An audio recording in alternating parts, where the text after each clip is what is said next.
ini Ar-Rayyan. Apa arti Ar-Rayyan?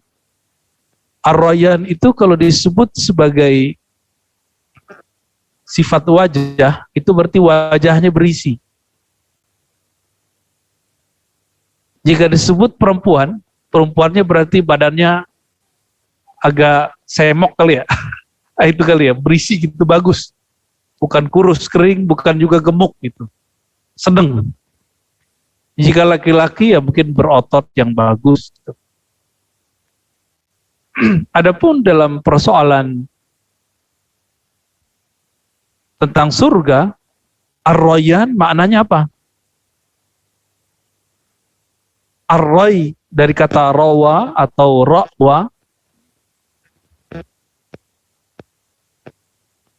bisa diartikan sesuatu yang menghilangkan dahaga dan lapar.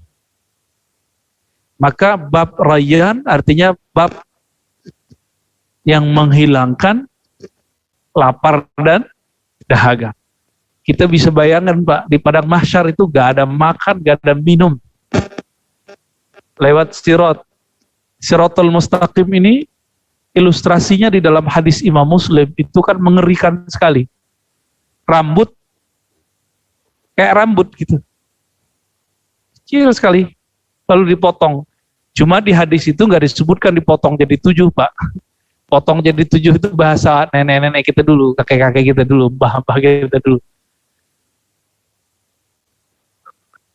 Dan yang paling pasti, kalau tadi ayat yang dibaca oleh imam kita ya, nuruhum yas'a baina aydihim. Sirat itu gelap. Yang bisa melihatnya terang itu cuma orang yang bertaubat dan mengikuti Rasulullah sallallahu alaihi wasallam. Maka disebut di ayat itu nuruhum, nur mereka yas'a baina aydihim, itu bersinar di kehadapan mereka. Yas'a, seakan-akan bergerak. Kayak kita punya apa namanya, center ya, kayak bergerak. Jadi jangan dikira sirat itu kelihatan Pak kayak jembatan, enggak, gelap, sama orang tuh gelap semua. Karena dia gelap, banyaklah orang yang terjatuh. Itu di bawahnya langsung ada seperti apa namanya, putri malu yang panjang-panjang itu, yang seperti apa ya, cambuk ya. Kita kalau naik ke bukit, ke gunung itu banyak semak belukar. Tapi gede-gede raksasa. Maka disebut kalalib. Jadi apa namanya, durinya itu gede, segede kepala kita ada ya, ujungnya tajam. Ada yang segede tangan kita. Kalau jatuh nancep Pak. Nancep di mana-mana. Ada yang nancap di matanya, ada yang nancap di kakinya.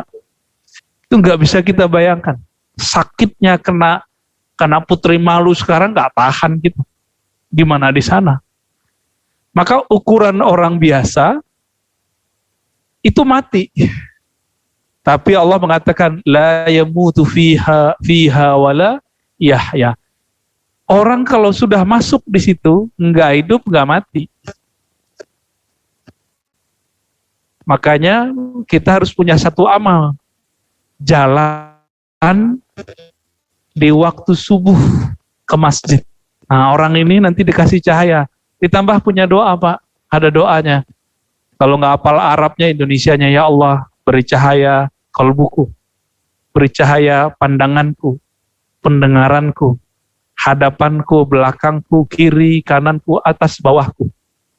Allahumma ja'al fi qalbi nura. Wa fis sam'i nura, ya, wa amami nura, wa min khalfi nura, an yamini nura, wa an shimali nura, wa min fawqi nura, ya, wa min tahti nura. Jadi minta nur. Itu penjelasan dari surat Tahrim yang dibaca tadi, ya, ayat Taubat itu. Amalkan itu Pak, ya, mulai pagi ini. Kalau besok, ingat-ingat tuh, doanya nggak mesti pakai bahasa Arab. Jadi kita keluar buka pintu, bismillah, kita angkat tangan. Sebentar aja, ya Allah, beri aku cahaya, cahayai qalbuku, depanku, belakangku, kiri, kanan, atas, bawah, di dunia dan di akhirat. Bahkan Nabi dalam hadis yang lain mengatakan, Allahumma azim li nura. Ya Allah, besarkan nurku. Azimkan nurku. Besarnya bukan main nurnya Rasulullah. Jadi kalau kita nggak dapat nur itu, aduh repot Pak nanti. Maka siapa yang semakin besar nurnya, semakin cepat perjalanannya. Berarti dia itu nur. Maka Nabi berdoa, Allahumma ja'alni nura. Ya Allah, jadikan aku nur. Hadis ini Sahih Muslim. Jadikan aku nur. Kalau nur artinya apa tadi? Cahaya. Inilah yang dimaksud oleh Rasulullah, penjelasan ayat tadi. Nuruhum yas'a baina aydihim. Kecepatannya dan kecepatan pengikutnya seperti cahaya, zut, sampai langsung depan surga. Mau ngamalin Pak? Harus ngamalin mulai pagi ini. Ya, kita berdoa. Nah, itu salah satu doa favorit saya setiap pagi. Ya, kalau saya memang sengaja jalan kaki Pak ke masjid. Karena Nabi mengatakan fadzalikumur ribat. Ribat itu pengikat. Orang yang sering jalan kaki ke masjid, itu nanti kalau disirat gak akan jatuh. Itulah barangkali makna ribat. Ada 3 ribat. Nah, ribat yang berkaitan dengan masalah jalan itu adalah khutwat ilal masjid. Langkah-langkah yang dilangkahkan oleh seorang muslim mukmin ke masjid. Semoga kita yang hadir atau yang tadi baru pulang mungkin gak tahan ke toilet, ya husnuzon aja ya. Jadi jangan ini puasa hatinya masih kotor aja. Ini orang gak mau suka ngaji, bukan begitu. Dia udah datang ke masjid, udah seneng. Kita udah seneng Pak. Masjid kita sudah dibuka aja, kita udah seneng ya. Gak usah berpikir aneh-aneh. Ya. Mungkin dia mau dengerin lewat Zoom.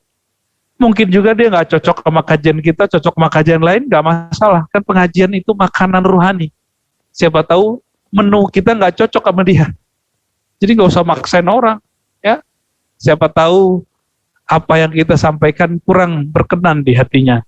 Gak apa-apa juga. Mungkin dia berkenan sama yang lain. Maka adab seorang dai tidak boleh iri ketika ada muridnya atau jamaah suka sama guru yang lain. Itu justru adalah anugerah, meringankan beban. Jadi beban kita berkurang. Baik.